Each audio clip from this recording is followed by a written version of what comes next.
Alright, Doublelift goes off on stream again. I saw a little bit of this last night. A little bit. I saw the end. I found it on YouTube. It's 30 minutes long. Are we supposed to watch this all? Hi all. Obviously, a lot of attention on Doublelift's feelings on TSM. Unfortunately, it's chosen a public venue to air this negativity. I wanted to make a post to share full transparency as to why we made some of our decisions around Doublelift and rosters in the past. Peter's a good player, one of the best players of all time in NA. Although he's a strong player and leader inside the game, he's really challenging to work with. 2020 offseason. Going to the 2020 offseason. Look at this chat. Look at this chat. Reading the news, Doublelift was unsure whether he also wanted to. They're just spamming the popcorns. That part is sketchy, but let's keep reading. Therefore, we considered many options about what the future of TSM would look like, and our intention and strategy was to rebuild our team. Holy fuck, this is so long. After a few days passed, he reached out, changed his mind, told us that if we were to sign PoE and any good support player, no matter what language they spoke, he would play. Otherwise, he would look at other teams to retire. This part is actually, it doesn't really matter, but it's like slightly inaccurate. I never told them that I had any intention of doing anything other than playing. Just that I would consider playing for them if they got PoE and any good support player, because at the time I'll explain that our roster just exploded. Basically the only two people who were staying wait, what was their roster before? It was Bjergsen, Doublelift, Biofrost, Onser, Sven Skaren, right? BB Sven Skaren, right? Still missing in Supreme. Like me and Ming, me and Spica, and I was thinking Spica, it's gonna be hard to replace Soren obviously, but there's two good mid laners available. Or like, there's two good mid laners that are possible, not available. It was Jensen and PoE. So I don't know if you guys knew, but Jensen re-signed with Team Liquid for 3 years last offseason. So his options were between TSM and TL. I'm sure he had other options too, but he ended up choosing TL. So I was saying, I really crazy. 1 year later, Jensen goes to Worlds, plays well, and now Jensen actually has no options. Can you believe it? Unbelievable. To play with either. I want to play with Jensen a bit more because I like him and think we work really well together. And I thought it would be a good replacement for Soren, obviously. Everyone else would just be such a huge downgrade. Yeah. So why is that important? Because we still want to work with Doublelift, we decided to commit to a strong roster that we want to play with rather than using the year to rebuild. Okay, good idea. We committed to signing PoE and a substantial budget. We're looking to sign Huni and others. Also looking to sign good supports such as Lehen, Sword Art, Palette, or other Korean supports. As offseason went on, the conversations with Sword Art were Who going is well. Palette? I keep hearing this name so many times. I've never heard of him. Negotiating with Sword Art, we did tell Doublelift there was a possibility the deal wouldn't happen, and he would have to play with Palette or other Korean supports as Plan B. Eventually, we hit a snag, and we're concerned that there was a high possibility that the Sword Art deal may not actually happen. At this time, we reached out to Doublelift about other potential options, including Palette and players in Korea. Doublelift then expressed he didn't want to play with non-English speaking players, including our Korean options, even though he's okay with such a roster earlier. Okay, this is just factually wrong. That is just literally just completely factually wrong to the point where like I could like bring up the chat logs about this. That is completely wrong. Oh boy. He explicitly stated that he may not be as motivated if we had him play on our roster that didn't meet his standard of a fully English speaking roster. This was in November when every other ADC was locked. We were 4 hours away from transferring lost to EG. Okay, so some inaccuracies I don't really care about, like the whole committed to. Actually, this part does make no sense. Andy has some memory problems. I'll, explain what actually happened here. It's okay if you forgot. At the time, the only thing that was confirmed was me and Spica on the team. There was absolutely no confirmation for anyone else. He forgot. So, yeah, they're talking to Huni. Yeah, they're talking to PoE, but the talks actually weren't going that well. I was getting updates every single day about whether Evil Geniuses was willing to part ways with Huni, and it actually looked like it was a no. Like at the time, Evil Geniuses was thinking about keeping Huni as a backup for Impact, and it didn't seem like they were willing to sell him off, or it was like really sketchy. Already, strike one for me is there's no top laner. I can't commit to a fucking roster. There's no fucking top laner. Mid laner, the talks with FlyQuest were actually going really bad. Apparently, like FlyQuest had promised PoE that like Santorin was gonna stay. PoE was not confirmed at all. Him saying like we committed to signing PoE is super troll to say because everything only fell into place at the very, very end. This is like so far away, so much after the time where this is guy in chat. TSM management keck struggling to sign Huni and PoE keck, yet their fans think they're getting trophy keck. Andy egoed on me. Also, him saying that I would not be down to play with Lehens is fucking troll. Of course I'd be down to play with Lehens. He's so fucking good. Like, the only option that they presented me was, do you want to commit to a roster with no top laner, no mid laner, and probably Palette? and like the backups for mid and support are like, if you guys don't know, Pallet is like a VCS support that I played against. I thought that he might be good. I wanted them to investigate how good he actually is and if he has good English skills, because I played against this guy at MSI in 2019, 2018, and actually Core, he told me that this guy might be actually pretty insane for, you know, for VCS standards. He's really good. Yeah, I recommended him obviously as someone to look into, and they thought that was like, we fucking locked him, boys. Like he said it, we're gonna go get him, and then he's committed. It's like, that's not how it works. I'm not gonna commit to a roster with fucking no roster. And all this happened, by the way, it's just like all blew up at once. It's like, okay, Andy calls me, he's like, yo, are you committed to the roster even if it's total shit, if it's Palafox or like our backup Korean mid laners and Pallet and like we don't have a top laner? And he put me on the spot, and I was like, no, I don't think I would work well in that environment, honestly. Like, I don't feel good about it. And then he's like, okay, well, fuck it then. You don't have a spot on a team anymore. That is actually how it went down. Oh my God. I even afterwards, and I mean, you guys, you can ask him yourself, like, is this a battle of the egos? Because I went back and I apologized, and I said, you know, it's just, the whole thing just sprung on me really suddenly. Like, I legitimately apologized to him and said this whole thing, like, really like negative situation that came out between us happened because, you know, you basically asked me for my full commitment to something that like was really sketchy to me, and I didn't really have like a very positive reception to it because X, Y, and Z, and I guess I should have taken more time to think about it. Even looking back, even if I did take more time to think about it, I probably would have made the same decision. This shit is, that roster was so fucked. This is just factually wrong. Unfortunately for him, okay. That's so it's he said, she said, basically. This post is really cringe. That's all I'm gonna say. It's like this carefully manufactured, like he has a team of like PR people to carefully manufacture his response to make it look eloquent, to make it look articulate, to make him look reasonable. But he's really fucking actually, I'm gonna go back and just let me actually step back really fast and just say the reason why I don't like Andy has very little to do with the fact that he, like, the off-season stuff, right? Like, if he doesn't want to work with me in 2017 and lets me join Team Liquid, he doesn't want to work with me in you know, last season. This is not the case of like an incel who goes up to the hot girl and is like, please, fucking, you want to be my girlfriend? And she's like, no, you're gross. And because he's rejected, he just thinks like, man, these fucking Stacys, man, they all suck. They just like Chad cock. Like this is not like I got rejected and now I'm just like lashing out. People say that in the comments, they're like, I'm so surprised. Like, I thought Doublelift was really happy streaming. Like, I thought he was enjoying his life. You know, he seems to be happy, you know, but inwardly he just has all this like hate. Fucking and, like, Stacy, man. He actually secretly longs to like play again. And it's like, dude, I'm flattered. Like, I'm really glad you think I'm that good of an actor. I don't think I am, but yeah, no, the truth is, guys, that I'm not actually a good actor. Like, I actually am happy, and part of the reason why all this stuff is so like my off season sort of like poking my head out and stuff, I wanted to keep it low key, is because I was just exploring an option. I think it would be stupid to not like be diligent and explore the option. I wasn't secretly like super butthurt that, you know, oh my god, I don't get to play. It's not like that at all. People actually, some of my friends messaged me, they're like, I thought you were perfectly happy streaming. Doublelift can't lie for shit. Dude, I am. He just has that face, that's really, why I believe him. Moin moin, which off-season like change are you most excited about? Random shit. Actually, to be honest, it all started, this whole conversation started because I got so annoyed with people asking me, like, why would you even consider playing again? Like, why would you even want to play again? I thought you were happy. And it's like, I didn't plan on stop playing to begin with. And then I had to explain why, you know, like, I didn't just fucking wake up one day and I was like, yeah, I might skip forward. I don't want to compete anymore. But, you know, I made my peace with it and it's all good. Just don't like Andy. And I'll explain why after reading the rest of this post. So let's see here. Peter has misconception that he's replaced both times solely by me, but in reality, the decision is made collectively by the players and staff he works with day to day. I mean, could be getting lied to by the people that I know, but I've talked to quite a lot of the people on TSM. I think I know quite a lot of the picture. Let's see here. Even after Sword Art committed to TSM, we collectively thought that committing to loss was the best decision. Sure, that's fine. I really don't care. If that was the case, I really don't care. Hope this is a learning lesson for Peter as he's gone through this several times in his career. I love the the like holier than thou attitude from this guy. One of the most disliked people I know.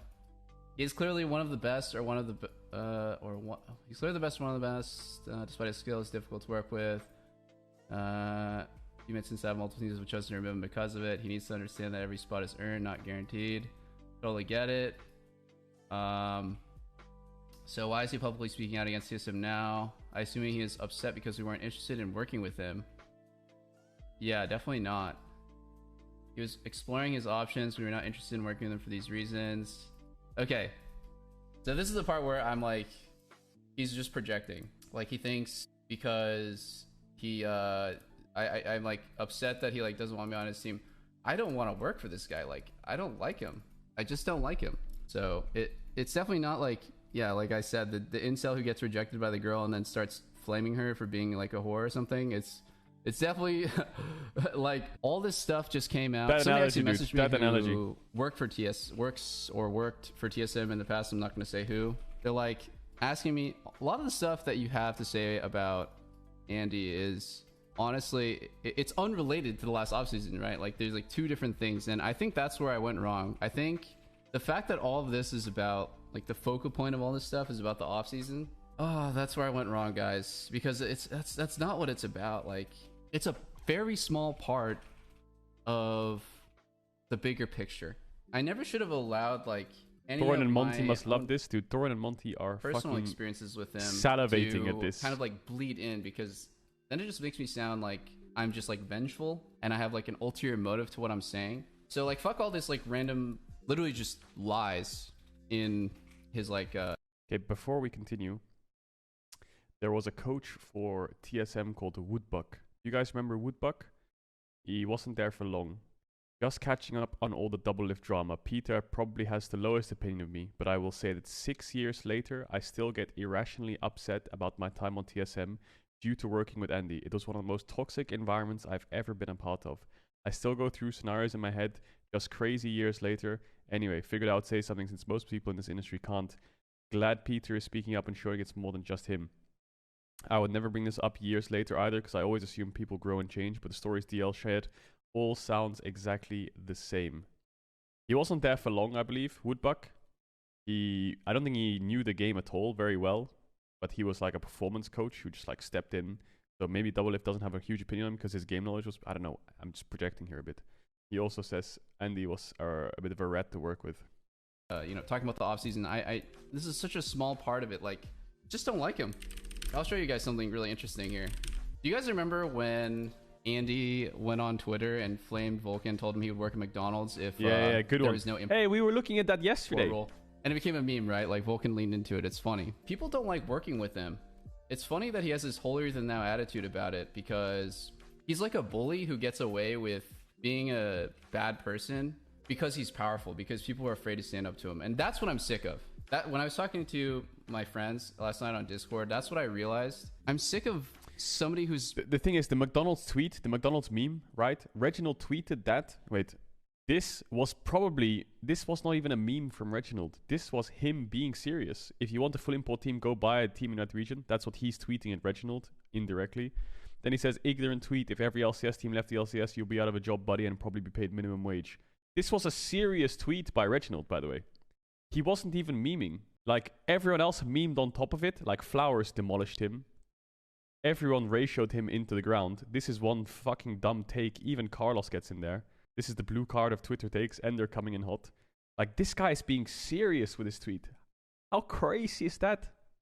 Like, he's actually being serious. It's basically just a bully getting away with it because it's in everyone's best interest to not get in his way. And I will show you all of the examples. They have nothing to do with me about why. This is what is it? He's like the COO, right? No, he's the VP of operations. So this is a month ago. His right-hand man, these guys are like, it's basically his butt buddy, right? It's the guy who like basically licks his butthole 24/7. He tweets, eating with Lord Tissam Reginald. He says if he comes back to coach the whole team, we would guarantee first for spring and summer next year. How fucking yikes is that if you're Bjergsen? Just think about all of the different things that is going on here. So he's basically saying that he would do such a better job than Bjergsen did last year, that they would guarantee first For those people who think that, first off, it's fucked up to say. It's so disrespectful. Imagine if you're any part of the coaching staff or any part of the team. It's just like he knows so much better than you that like he thinks that if he just stepped in, if he was just able to step in and be the coach, that the team would just turn around because he's God's gift to the game. And think about how many steps removed they are that this guy would think it's okay to tweet during the time that they're negotiating with Soren. And like in the offseason, this is going to turn everyone away from the org. This is going to turn everyone away from wanting to be on the team. It's just cringe. Okay, and then I don't know if it's a joke, this tweet, or not. It's like, oh, he's joking. But then it's obviously not a joke, right? Because this is somebody who steps in every single playoffs and ruins the team atmosphere. In fact, I heard the same thing. Last split on TSM, I had a meeting with Walter Imagine you're coaching your team, yeah? Imagine you're Bjergsen and you're coaching your team and you're like in a 5-game series and you're down 1 game. Or you're in a scrim set and you're down 0-2. And fucking Captain Reginald walks in the room and starts telling everyone how to play the game and what they need to do better. And this guy hasn't touched the game in 8 years. Absolute backseat Andy. And his name is actually Andy. So it's a real backseat Andy. It's real life backseat Andy. That's him. Walter and Soren in the gym. And the meeting was about how can we get Andy to leave us alone during playoffs because he's making us all depressed. So, I mean, this happens so much. Anybody who knows anything about the team or has worked on the team knows that this is not a joke. This is like real. This is like a legit statement. So it's just such a... Look at this. This is basically what happens, yeah? He comes in the room and he does this. No, yes, no. It was a game-losing play. Yeah, that was the game-losing. He's basically sitting there and saying Wild Turtle solo lost the game without even looking at him. But like to say that Turtle was the only reason why we lost. No, I'm not saying that. That's the only reason why we lost at the end. Well, you said. Yeah, because he caught Ezra, so we lost right there. That's why we lost right there. No, I'm saying that you were saying that Turtle getting caught was the only reason why we were losing. Every single fight, dude. Right. Yeah, I said that, but like, there's also other stuff in that game that was really bad. It didn't even matter, dude. The fights were the only ones that mattered. Like, sure, they got Dragon, but it didn't matter because we could just group up and push. They got our inhibitor because 5 of us died bot. Yeah. Once you give TF an inhibitor, it opens up so much of the map. Yeah. Like, sure, we could have gotten a couple more CS. Sure, we could have, like, not died. Sure, we could have got Dragon. But all that shit doesn't matter when we get all that anyways, and he played that way in teamfights. We would have lost teamfight regardless. Wait, Caedrel just canceled it. Just push, man. Play teamfights better, man. Are you arguing just to argue with me? No. You want to argue with me? It feels like you're just trying to put it all on Turtle. No, I'm not putting it all on Turtle. No, you are putting it all on Turtle. Okay, yeah, he really fucked up. No, yeah, you are. Yeah, okay, he really fucked up. Okay, yeah, I know that, but so to say why are you arguing with me about it? It's so true though. That he was the only reason why we lost. So why did we lose the game?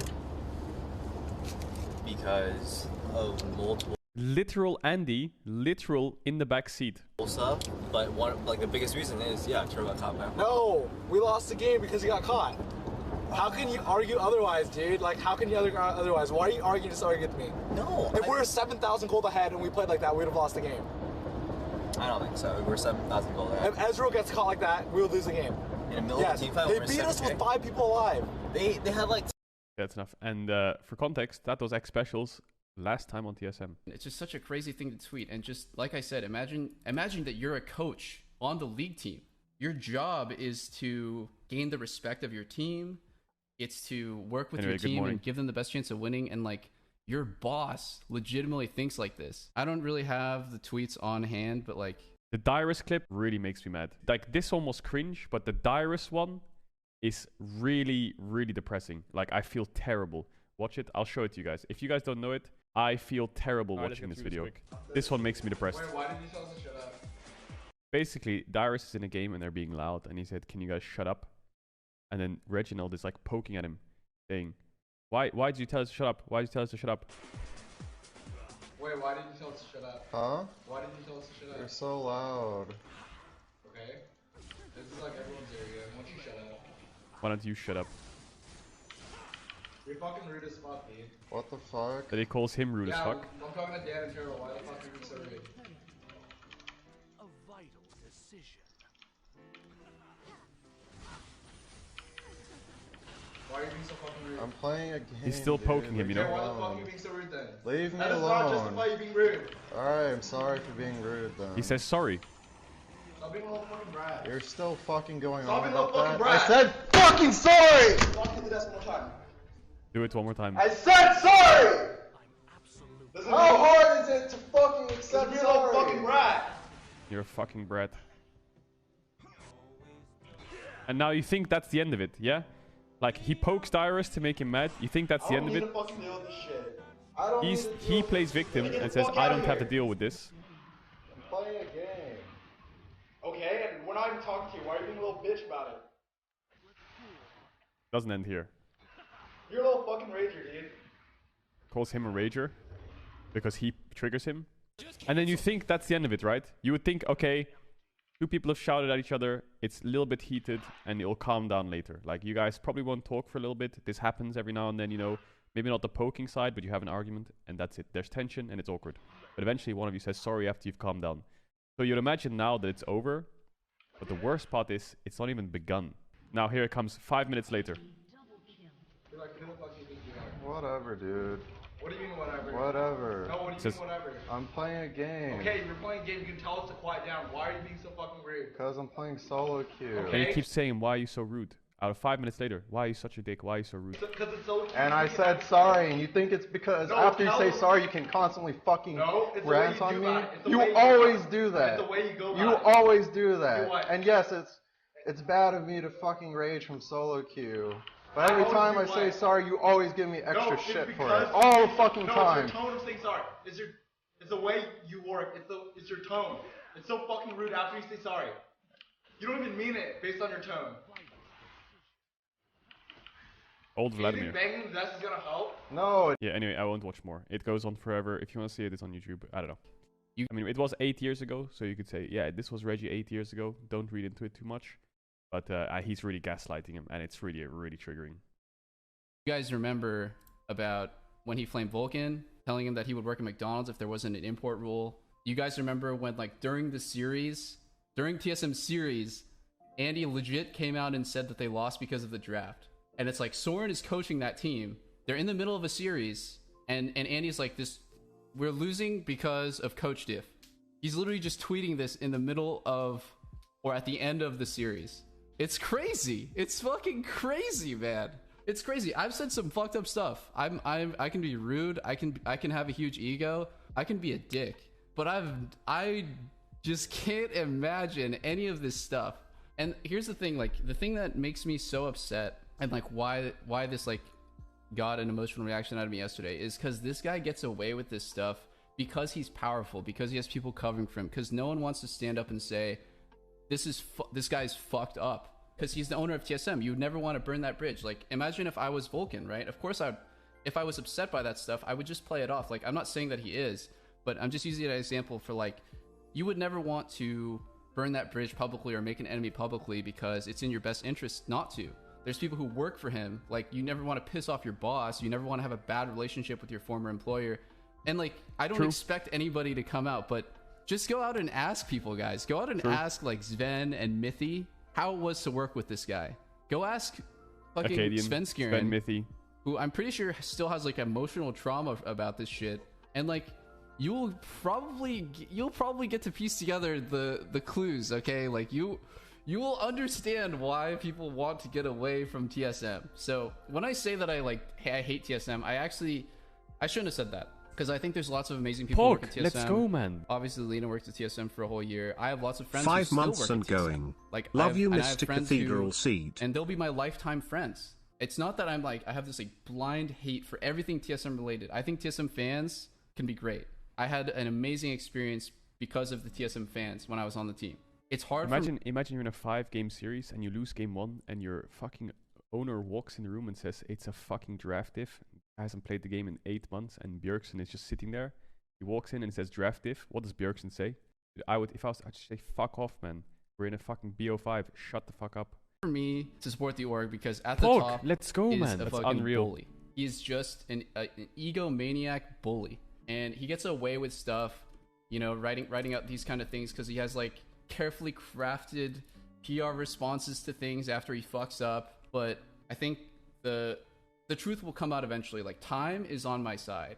If you just wait, keep your eyes open, if you just listen, people are leaving. A lot of people have left already.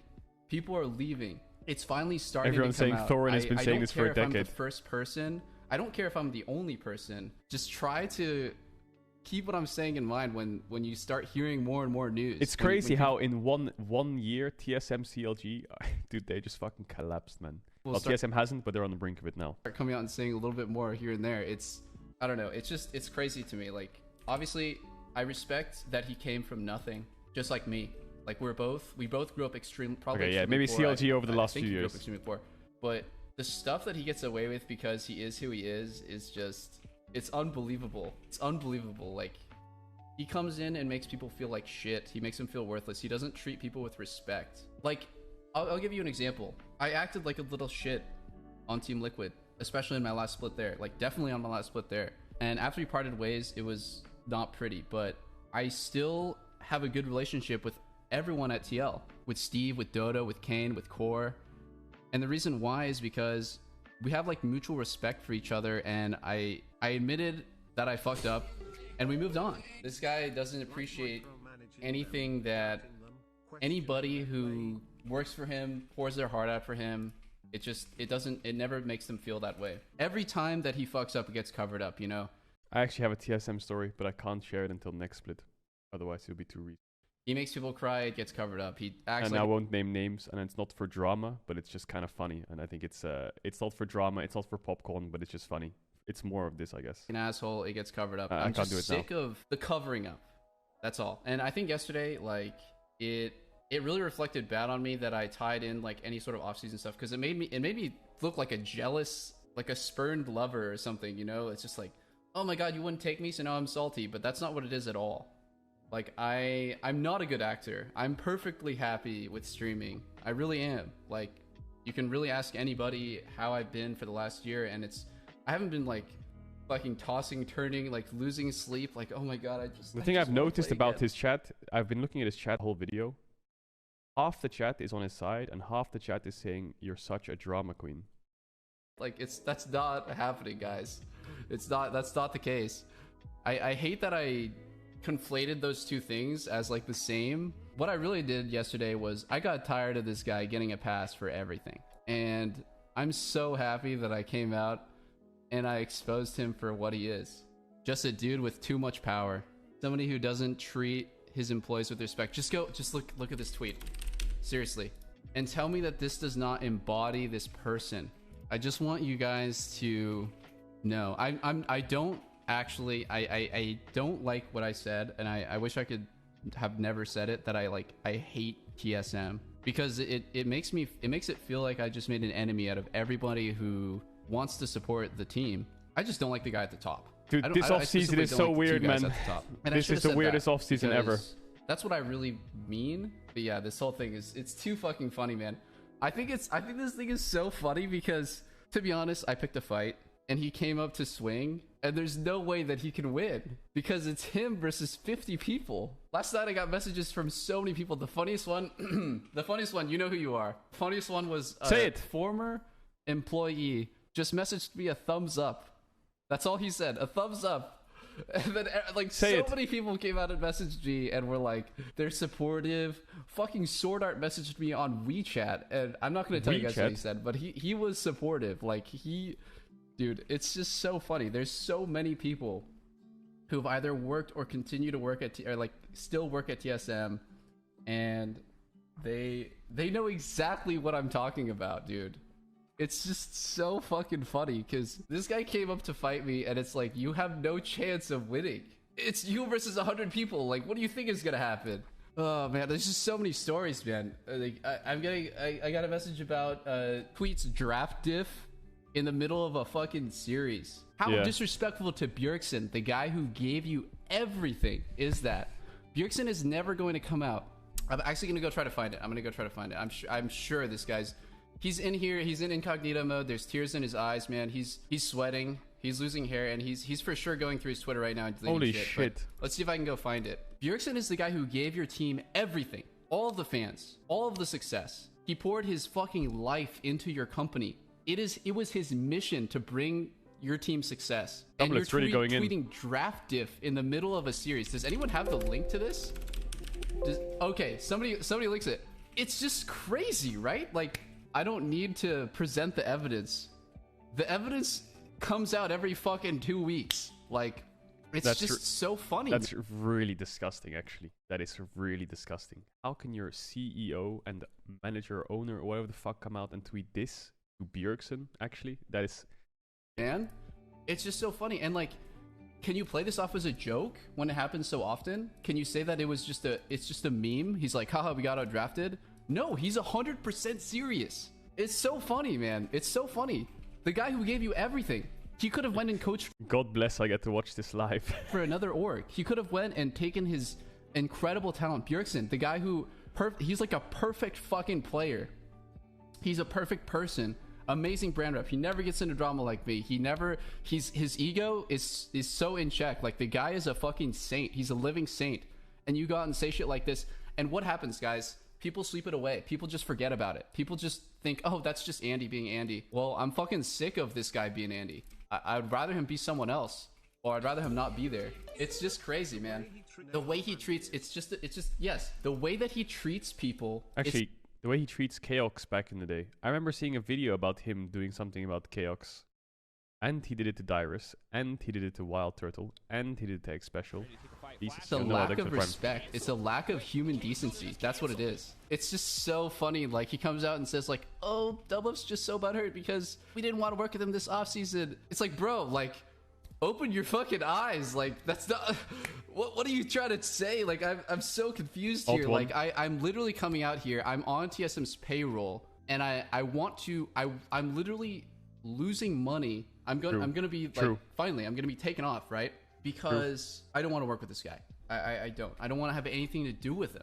I mean, respect. Like, I mean, it is a bit of a... I know a lot of people saying it's an ego versus ego battle. It's a drama-hungry battle. But, like, respect the Doublelift for actually calling out the person who he works for. Even right now. Like, the person who is actually paying him to be a streamer for them. A part of his paycheck every month. He's just saying he's a fucking idiot. And he knows he's going to get kicked for doing this. But he's going to say it anyway. So respect for that at least, yeah. People are getting away from him. That's it. Yeah, like, he came in and I don't even...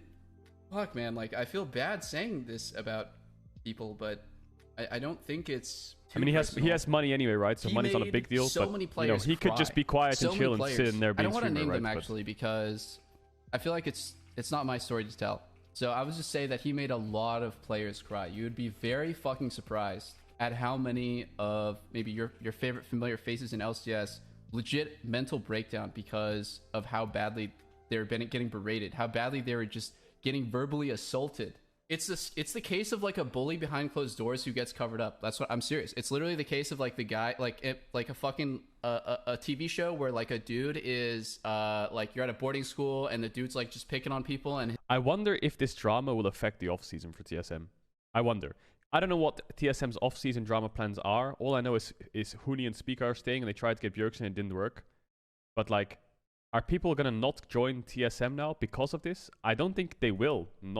I don't think this will change anything, to be honest, because it's still TSM, it's still money, and it's still top-tier players. So, as much as, like, Reginald is now hated, or people really dislike him, I think that it won't really sway away, like, you know, upcoming talent that wants to join this team. His like dad is the dean. His dad is like the principal. So he can just do whatever the fuck he wants. Thank God that I'm so glad that like finally people are opening their eyes. Or maybe they're hearing about this for the first time, dude. You don't even have to only take it from me anyways.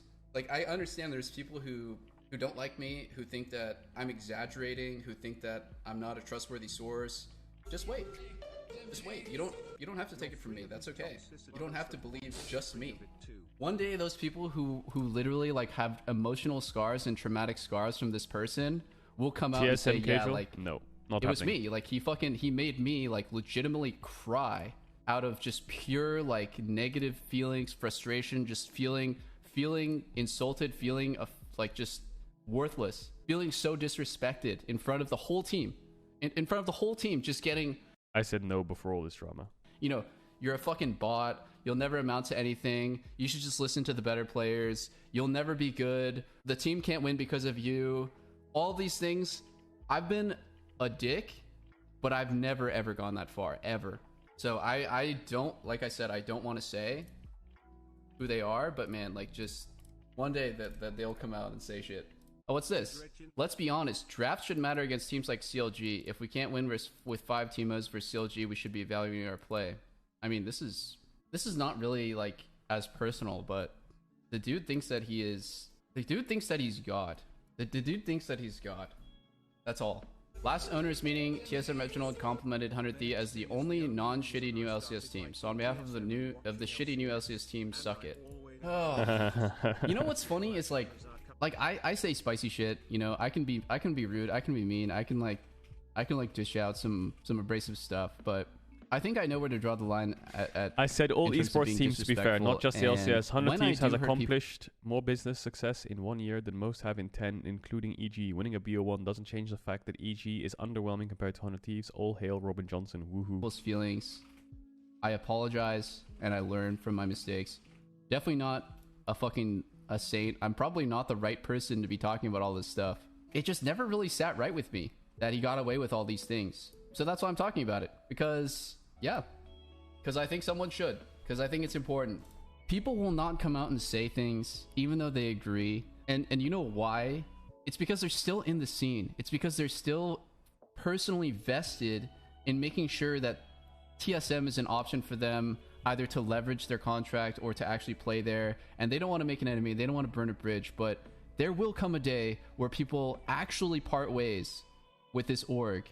And there's no reason for them. There's no reason for them to like hold back.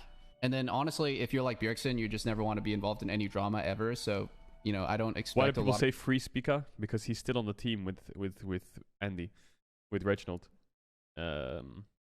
People to come out and say shit. Because why the fuck would you ever want to be involved in drama? You're just literally making enemies. But there will still be a good chunk of people who will come out and they will back me up. If you look at my Discord, if you look at my fucking WeChat as well, there are a lot of people who support me. There are a lot of people who support me. And that makes me feel good. It makes me feel like I'm on like the right side of history, I guess. People still want to talk to me and hang out with me, but they don't want to hang out with him. They're not friends with him. They don't invite him to things. And you have to ask yourself why. You know, why is this person who kind of implicates himself in the league team so much? Why does it seem like he's not friends with anybody? Just ask yourself that question. Like of course I have my personal differences with Core and Steve and stuff, but at the end of the day, I respect them so fucking much. Like I got What the fuck was that comment? And stuff, but oh my god, Becky, look at Andy eating alone at lunch. McDonald's eSport. At the end of the day, I respect them so fucking much. Like I got kicked off of CLG. Actually, CLG just is a shit org, but that's a terrible example. Dude, that was the most underrated comment of the whole stream. Let me backtrack a little bit. Let's go next point. I got kicked off of TSM in 2017, and I was still friends with everybody. While I was on Team Liquid, I did a flex queue game with my old team. I did it with Dennis, Vincent, Kevin, and Soren. Like, we're obviously all still friends. We still went out to dinner and shit. Like, we're still homies. We'll be homies for life. Like, those are the people that, you know, if I had a wedding, if I had like some crazy event, like I would invite them because we are lifelong friends. And I would say the same shit about my teammates on Team Liquid. I would say the same shit about Steve. Steve is a fucking homie to me. Core, Jensen, like we are friends forever. Afro, yeah. It just speaks volumes, man. Like that's all I'm saying. It just he picked a fight that he can't win. What is this? This is the shit that happened on camera. Imagine what happens off camera. Reminder: player in a contract to his rival. I'm getting messages. Reggie berated player to tears on camera at the LCS. I'm not gonna say if they're former or current. Reggie berated a player to tears on camera at the LCS. Did he? Is there like? Oh, was it the diarist thing or what was it? But like, it's just funny, man. Of all my problems, like I'm a dick. Like I get involved in drama. Like I say shit I shouldn't say. I have emotional reactions to stuff. Like I'm not a very well balanced person, right? Like I have so many flaws, but I try to be a good person, and I cannot say the same for this guy. One more year, bro. One more year, brother. I just imagine he's out there, man. He's out there right now talking with his fucking PR team, talking to Walter. Walter's filleting him under the table. And he's like, man, what do I say? How do I, Oh my God. How do I get myself out of this one? Do I say that these 100 people are wrong, or do I try to show an ounce of humility and admit it and tell everyone that I'm a better person now and I'm going to be a better person in the future? Like, Oh bro, my that hasn't God. happened in 8 years. Like, I don't think anyone's going to buy it. The other thing you can say is, Doublelift's just salty, man. He's so salty. Look, at the end of the day, I can keep my I don't know, man. keep my personal dislike for this person out of my co-streaming because I'm still really good friends with Ming. I mean, I literally talked to Ming last night after Ming my is stream, Spica. after all this shit went over. Ming and I are fucking cool. Like, he's my good friend. He's fucking 10 years younger than me or some shit, but Ming is a homie. He's in the chat right now. I wish I didn't say that I hate TSM because that just kind of implies that I have like just like a hardcore like dislike for everything TSM related. I think the whole thing is it just sucks that at the very top of it all is something rotten. Obviously, I do not hope that like Ming loses and runs it.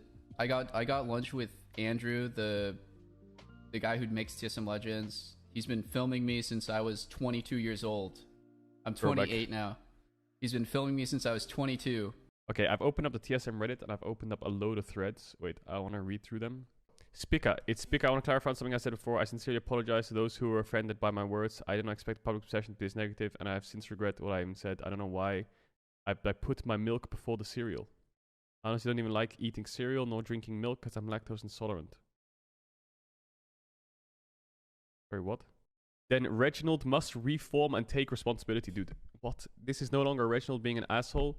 It's him being so shitty that it's going to affect any sort of prestige TSM once had. All comes from the top, and that's Reginald. I know the people who work at TSM are probably very likable, heartwarming individuals, but I'm worried about how is the culture of TSM is negatively affected in the mental well-being of these individuals, but also the future success of TSM as an organization. I'm inclined to take Doublelift about his word about how many TSM employees felt negatively about Reginald and TSM culture. You might disagree to believe him. However, after hearing Woodbuck come out with this story and past players like Acadian and Skara talk negatively about Reginald, and even, of course, the video evidence that we've all seen, I'm not that blind to pattern recognition. True. I just don't care anymore. There was all this spice, but it's getting a little bit... really makes me not give a shit about this drama. Are they both in the wrong? Yes. Dude, the TSM subreddit is mad. The best solution to all this drama. Dude, show him. Oh my god, dude. Go for a critical hit, It's bro. Chaos versus Regi. It's been like 30, dude. It's been 9 years since his last boxing match. I think that he's not going to stand a chance against Doublelift, though. Acadian's thoughts about Reginald. I think I had PTSD mostly because of the actual like people from TSM coming in. Like, I don't know if I want to say this. Oh, he doesn't want to say it. I mean, team just needed therapy at that point. Like, from what you're saying. Like, Yeah. This is crazy. I don't know, man. I think there was like a specific point that I remember that just really like messed with me when Regi came in and said some stuff. It just really just shot my confidence completely, and I think that's probably why I said that to you at some point. No, you didn't say it. See, that's the thing. You go. Thorin is ready to unleash. I can see it in his face. That's the trigger right there. Regi said something that annoyed me. Oh, Thorin's ready. Boy said this. You Look at always his said smile. that he said something to me at some point. You never said anything to me. Like, it was. Whatever. Well, he said it now. So He's saying it. He's saying it now. Okay, whatever. Yeah, whatever, man. It just happened once, and then he said something that just like made me think I was shit. Like, yeah. Well, completely like I don't know. I just shit, it was a struggle, but that's a specialty. I mean, yeah. That's rough. Maybe I should have just been like more of a Chad and just been like fuck you, you know, like responded like that. But that's just not the way I responded. I responded thinking like maybe it's true, and then I started questioning all my decisions that I was making for like maybe the I am entire shit. time. I don't know. Damn. Yeah. That's the worst part. Like being as obviously we've been ourselves overlapping into the topic of like the whole narrative of like TSM. That's the worst part. Like, when someone says this to you, you start to question things, and then you start to question yourself. When someone, like, I don't know what he said, but by the sounds of it, he probably said, like, you're so fucking bad. What are you doing? Like, stop doing this, stop doing that. And then you start to question everything you do. This is Part's response. I don't know if it's worth making you threat. Okay, whatever. Specifically the part that Andy lied about in the statement. Doublelift said that when we spoke to him about Sword potentially not joining and asked him about his feedback on other players, we also didn't have a top laner or a mid laner. This is not true. Around November 16th, PoE had already signed, and Huni had already agreed to terms as part of our trade with Lost. Both of those pieces were set. The implication that he chose not to commit due to uncertainty around the rest of the roster is not true. Regarding the supports, while Palette was a reasonable option for us, we were exploring Korean supports. Korea traditionally does their off-season after the free agency days, so we couldn't guarantee that we would be able to get the top Korean support prospects, but we were willing to try. Peter's reluctance was based solely on the uncertainty around support options. At this point in the off-season, all the top 80 carries were committed. While it's been reiterated several times, we were fully committed to Doublelift at this point and are already in the process of trading Lost and had to make a decision quickly on whether we want to keep him.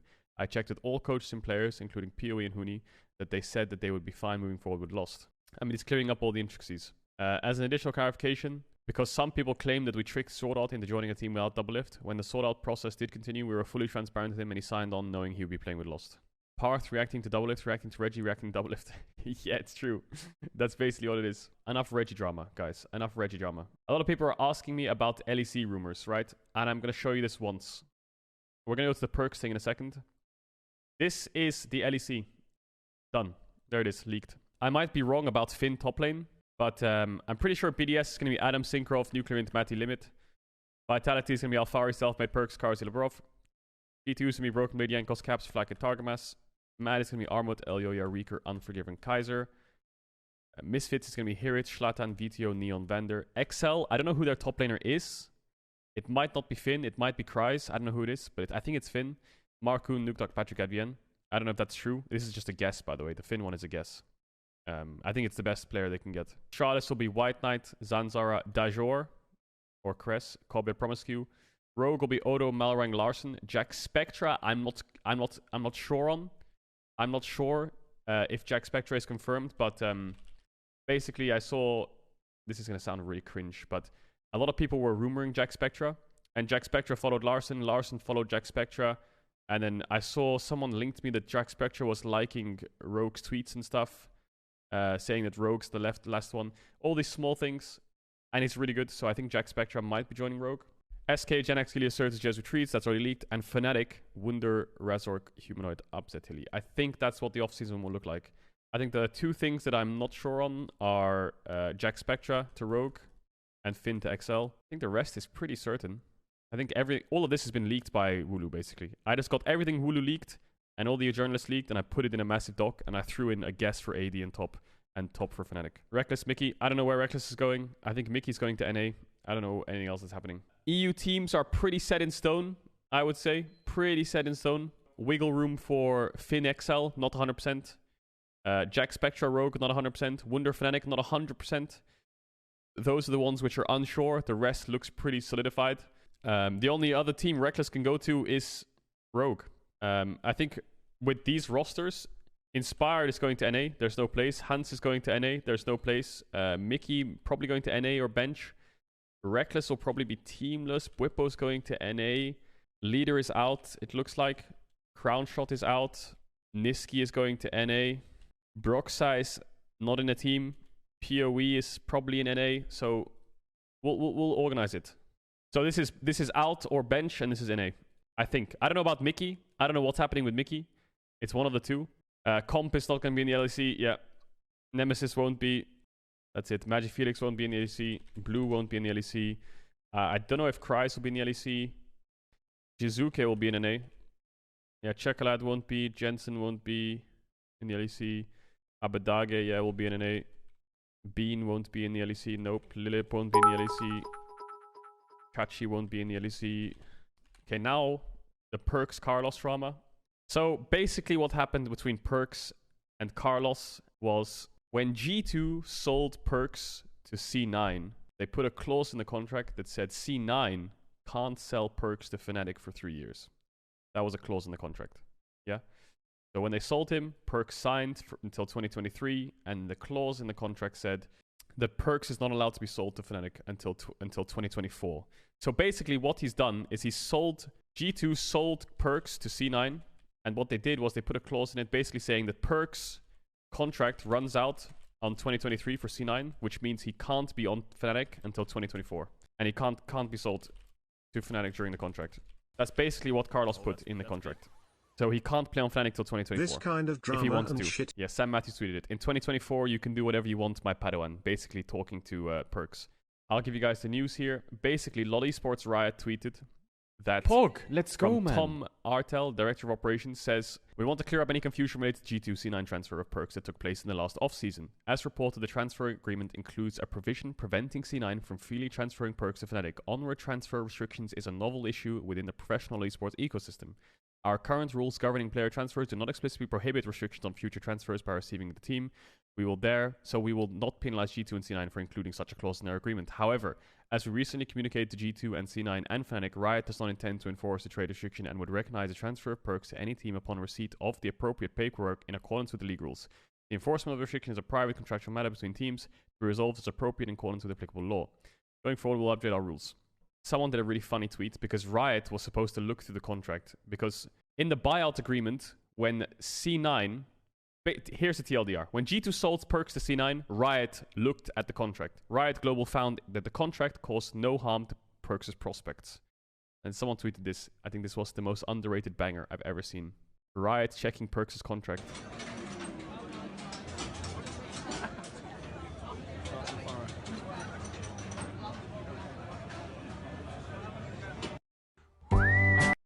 Absolute underrated banger. Underrated banger. This guy came out with the fucking banger of the century. Let's read this from the start, because this is a really good article from Jacob Wolf. This has a lot of info in it. So a clause in G2 and Cloud9's buyout agreement signed late in 2020 for Perkz prevented the team from sending him to Fnatic for a period of 3 years, beginning in November 2020 and lasting until the end of the 2023 season. Fnatic filed a complaint to Riot. Let's go, man. Over the past couple of weeks and asked them why is the clause there, and they wanted them to investigate it. Riot's LCS department previously approved the G2 and Cloud9 buyout, an agreement after it was signed in November 2020. The issue was elevated to Riot's global esports department, given the involvement of the teams in both the LEC and LCS. So Riot had to look through this contract and give the green light if it was fine. Following the investigation, Riot determined the clause did not affect the star mid laners' team options for 2022. So they said it was a fine clause to have. Sources familiar with the investigation told Esports. Riot Global found it did not impact Perkz' 2021 and 2022 off-season prospects due to disagreements between Fnatic and Cloud9 over the cost of the buyout. So basically what this is saying is Cloud9 and Fnatic were talking in the off-season. This off-season, Cloud9 and Fnatic were talking. And Cloud9 was talking about selling Perkz to Fnatic. They didn't come to an agreement on the cost of how much Perkz would be. So the fact that they weren't able to come to this agreement and wanted this buy to go ahead means that it didn't actually impact Perkz' off-season in the first place. Had Fnatic been able to match the numbers C9 wanted on the buyout, then maybe they would have to investigate this more, but it hasn't impacted his off-season. So Perkz will instead go to Vitality. So basically what that tells us is, yeah, Fnatic were interested in Perkz. So anyone who says, Fnatic get Perkz, buy Perkz, why is Vitality getting it? Looks like Fnatic didn't come to the same numbers as C9 wanted. Because it did not impact Perkz' off-season due to disagreements between Fnatic and Cloud9 over the cost of the buyout for Perkz' desired salary. Perkz will join Vitality, a team who is also acquiring top laner Alfari from Team Liquid in a separate buyout and signing former Mad Lions AD Caedrel to round out its roster. Moving forward, Riot will not allow clauses of similar nature to exist in future agreements. So basically, Riot is saying that's not allowed. So Carlos got away with it, and now Vitality have Perkz, but these clauses are not allowed. You can't sell a player to a team and say that you can't sell him to another team for 3 years. So Carlos really found a backdoor in the contracts. G2 founder CEO Carlos basically said about a decision not to sell Perkz in a December talk show with commentators.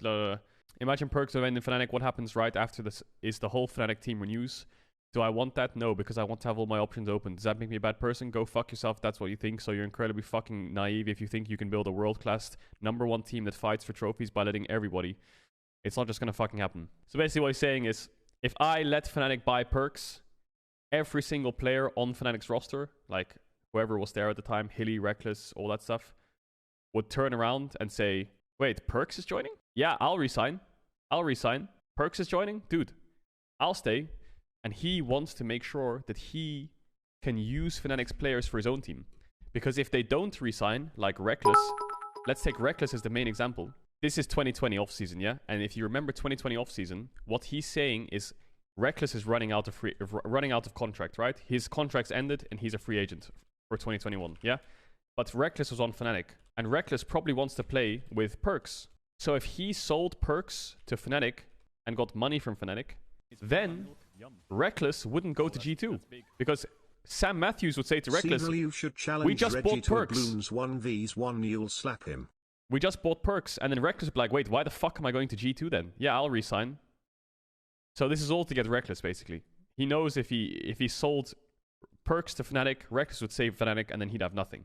Rodriguez lately reiterated that statement in the September 21 tweet. Perkz to Fnatic is quite possibly the single trade I would go out of my way to never allow to happen. Precedent for buyout restriction of this nature does not exist in League Esports, although it could violate the Sherman Antitrust Act of 1890 in the US due to it restricting trade. Sorry, what? Wait, it's violating an... Perkz can't go to Fnatic and it's violating a fucking law from the 1800s? Jesus, .esports 5 headman. The Esports Act of 1890. Ah, yes, the Sherman Antitrust Esports Act. Legal jurisdiction over this particular case would be unclear, however, since Cloud9 is based in the US, G2 is based in Germany, and Fnatic is based in the UK, bruv.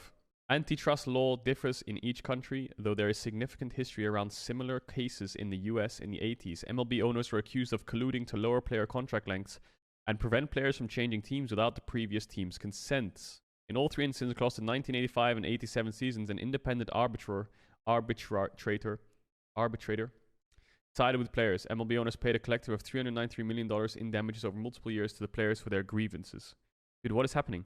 Buyouts in esports frequently do not operate the same way as they do in traditional sports. In the NBA, the MLB, and the NFL, when a player is bought out or traded, their existing contract and its terms and salary are assigned directly to the purchasing team.